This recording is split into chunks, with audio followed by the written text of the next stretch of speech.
Well, the prelims have got 4 fights, and things are just heating up, people. They really are. Right, so we start off with the flyweights. Um,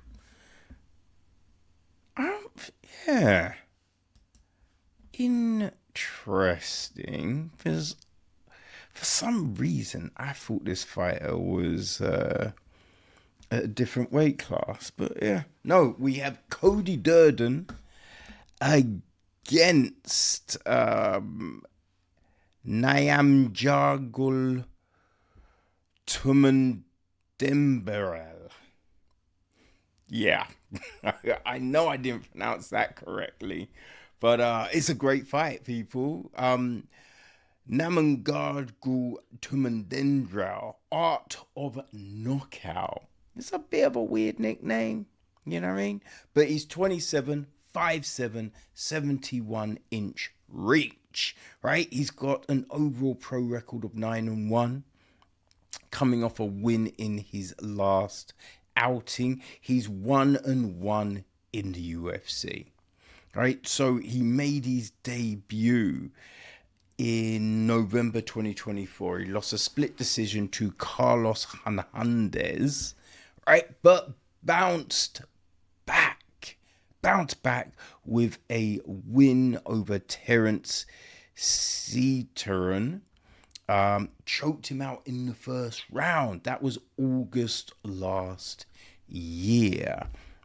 So before coming into the UFC, you know what I mean? He's I think only one fight went the distance, right? Everything else, it was either first or second round stoppage. He likes a submission. He's had arm bars, rear nakeds, guillotines, right? He's got a couple of stoppages, right? Knockouts, you know what I mean? But he does like a submission. Now, he is going up against Cody Durden, right? Custom made. He has an overall record of 17-9-1. Right? He is 6-7-1 in the UFC. Unfortunately for Cody, right? He's on a 3-fight skid. So Saturday night, Cody could be fighting for his job. You know what I mean?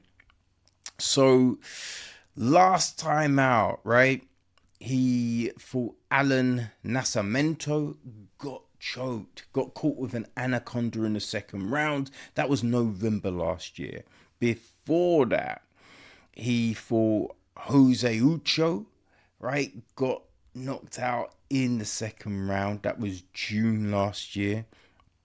And Joshua Van, current champ, beat him via unanimous decision. That was December 2024. He got a ninja choke on Matt Schnell, right, back in September 2024. Got a performance of the night for that one. Before that, right, that was breaking a 2-fight skid, you know, where he lost to Bruno Silva, got knocked out, and Tagir Ulanbekov, he got choked out. So, you know what I mean? Like, he's had skids. He's pulled it around. That was 2. Can he pull back from a 3? That is the big thing. You know? That's definitely the big thing, right? He made his UFC debut with a draw against Chris Gutierrez. That was August 2020. I kind of feel that Chris won that fight, right? It was a bit of a weird one. But, you know, he's fought some tough people for sure. Definitely fought some tough opponents. He is susceptible to a submission, which, you know, is definitely something that Nyamjargal will be bringing at him, right? Nyamjargal is the younger guy by 7 years. Yeah, 7 years younger. They're the same height. But Nyamjargal has a 4-inch reach advantage. It's definitely an interesting fight because Cody has the experience, right? He has seen a lot of looks. So he does have that on his side. But, as I said, he is a bit susceptible to a submission. Nyamjargal will be bringing that. So I am taking, again, people, it is the, the time of the new current lot of people, right? I think the new breed are coming through. So I'm taking Nyamjargal for the win. So we then jump up to the featherweights, right? We have Turcios, against Alberto Montes. Yes, so Ricky Turcios, he's 32, 5'9", 71-inch reach. He's 12-5 overall. Right, he is 2-3 in the UFC. So Ricky, he was on the Contender Series, didn't work out. He then went on to the Ultimate Fighter. Right, he won the Ultimate Fighter. Right, beat Brady Histand. It was a split. It was a split decision. It was a crazy fight, great fight. So that was all the way back. He won the Ultimate Fighter in August 2021. So, that happened, people. Right? He lost his second fight. That was to Ayman Zahabi. But look at Ayman, right? So, no shame in that. It has been, a little hit and miss for him. He then beat Kevin Natavivad, November 2022. Then, he came up against Raul Rosa Jr., got choked out in the second, and lost a unanimous decision to Bernardo Supai. That fight was January 2025. Ricky, we know Ricky is tough, right? He's definitely tough. But, it's just that style. It's that kind of crazy style he has that, can go against him. Interesting enough, he does have a win over Steve Garcia back in when they fought in Bellator, which is definitely a very good win right now, after seeing what Garcia has been doing. So yes, Turcios, he is fighting Alberto, the Promise Montes, right? So Alberto is 31, 5'7", 69-inch reach. He's got a 10-1 record overall. He is making his debut. He comes via the Contender Series, won that contract October 2024. So it's been a minute, right? It's been a minute.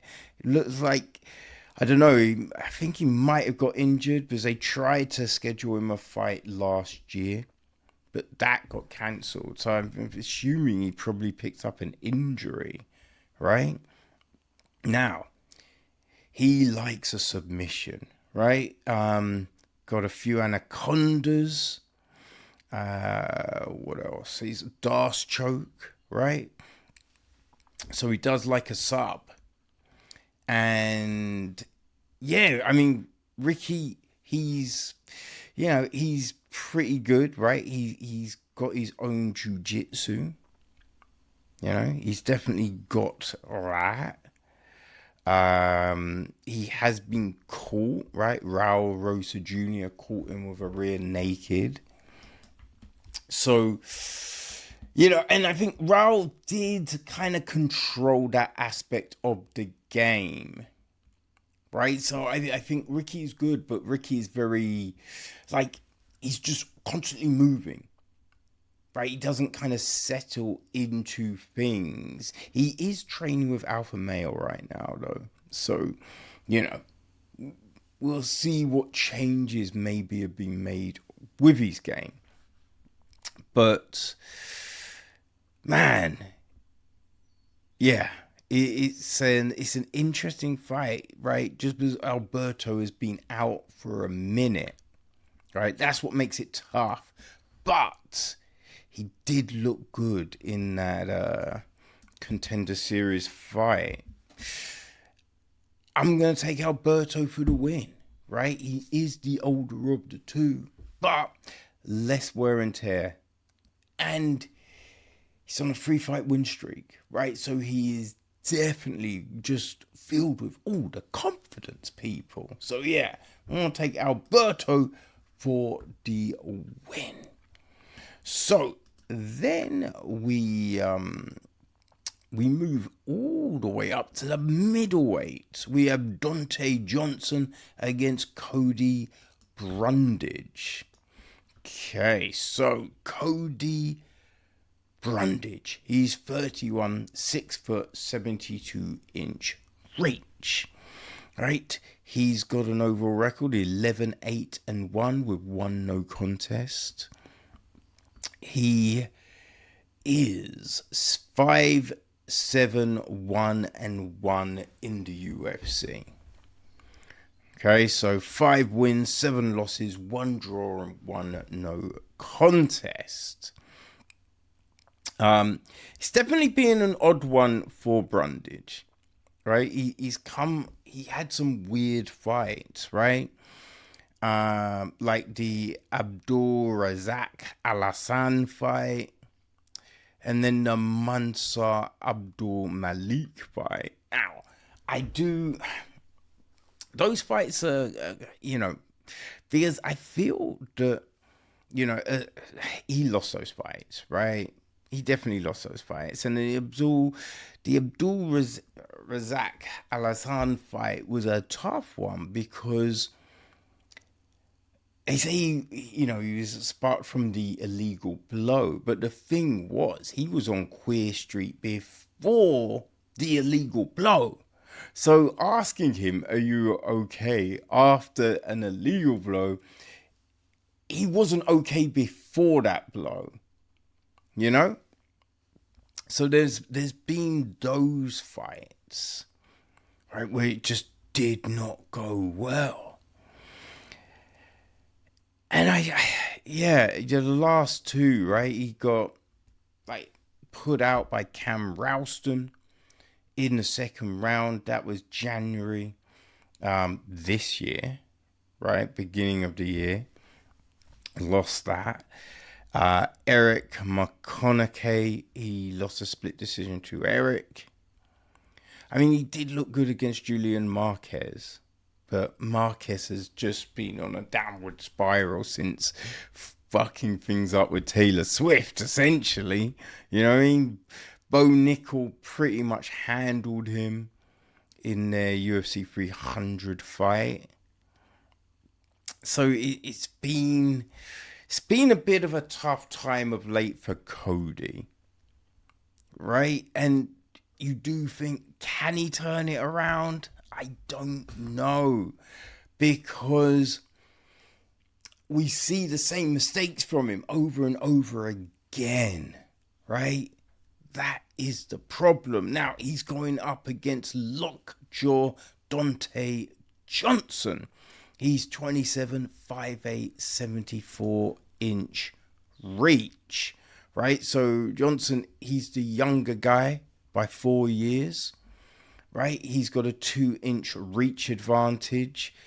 He is shorter, right? Because Brundage is 6 foot, but with all the other advantages, I'm not sure the height will really factor in.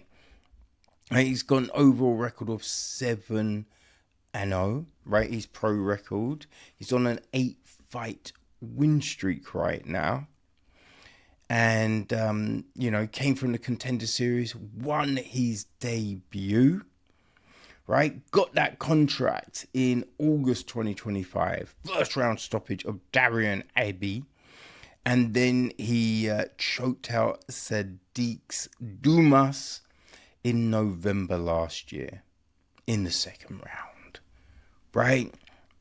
He finishes all his fights, essentially. You know what I mean? Finishes all his fights, man. Like he can knock you out. And that's what he's been doing. I think the last fight, that guillotine was his first sub. But he's dangerous, man. Donte, he's fucking dangerous, man. And I just don't think at this stage of his career, Cody, I don't think he needs this. I think he's going to go to 3-0. But I think essentially Cody is a bit like our other Cody. I think the Codys are both fighting for their careers on Saturday night. Unfortunately, I think Donte Johnson gets the win. And our final fight of the prelims, we have the Bantamweights, right? Cody Garbrandt against Xiao Long. So, Xiao Long. He is 27, 5'8", 70-inch reach. Now, he is coming off a loss, right, from his last fight. So he's at 1-2 in the UFC. So he made his debut, right?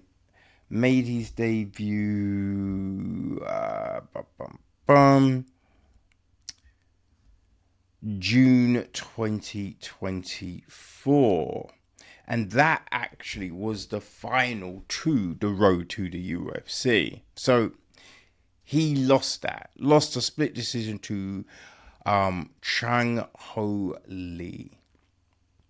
But, he still got signed. He then beat Kwong Lee in November of 2024. Knocked him out in the third round. But in August 2025, last year, he lost to Su Yong Yu. A unanimous decision. So there is that. Now, he's tough, right? He does go the distance a bit. He's got some knockouts. He's, got some subs, right? He does like a rear naked choke. There's been arm bars and some other things, right? But it's the quality of the competition that those were captured upon, right? So that's the thing with all of that. But he's going up against No Love Cody Garbrandt, right? We got 3 Codys on the card. And, if this was a few years ago, you'd be like, Cody is a lock for a win, right? Cody's 34, 5'8", 65.5-inch reach. 14-7 pro record. Right, he is 9-7 in the UFC. Former bantamweight champion. He has been there, right? He's done the thing. But it's just, I don't know, man. It all kind of just went rather wrong for him, right? Former champion, those 2 fights with TJ Dillashaw, and it was really just emotion cost him those fights. And then I think it was just the... right? Well, no, he's former flyweight champion, I should say, right? But yeah, it was just the... I think, like,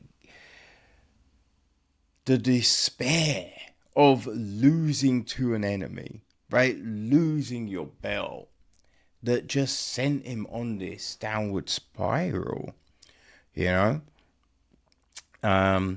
Like, he kind of bounced back with a win against Rafael Assunção, right? But then he lost to Rob Font, Kai Kara France. He beat Trevin Jones and Brian Kelleher. But then Davis and Figueiredo just owned him, really. Right? And then Rani Barajas dominated that fight. Right? Couldn't get the finish, but just dominated that fight. So it's just kind of thing, you know, I've seen articles about Cody and he's kind of found his way and all of this, but I think it's an easy thing to say, right? And it's especially an easy thing to say when you haven't got someone trying to rip your head off, right, opposite you. You just wonder, has Cody kind of lost that idea of winning? Right? Obviously, he wants to win. Don't get me wrong. It's not like he's looking for a way out. But he just can't remember how. You know what I mean? I wonder, man. And look, he's had some wars, right? He's had some brutal knockouts. So it's just, has his body kind of given up on him? That's what you wonder. Now, I think this is a winnable fight for sure. It really is. And he's still got fast hands. He does. But he has looked a little lackluster recently. So, you know, that's why I think I'm going to go with Xiao Long. Right?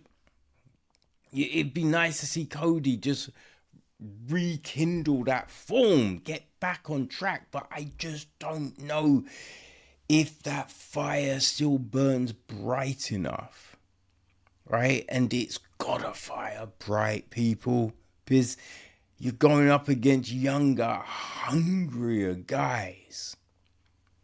But yeah, I'm taking Xiao Long, and people, that takes us to our main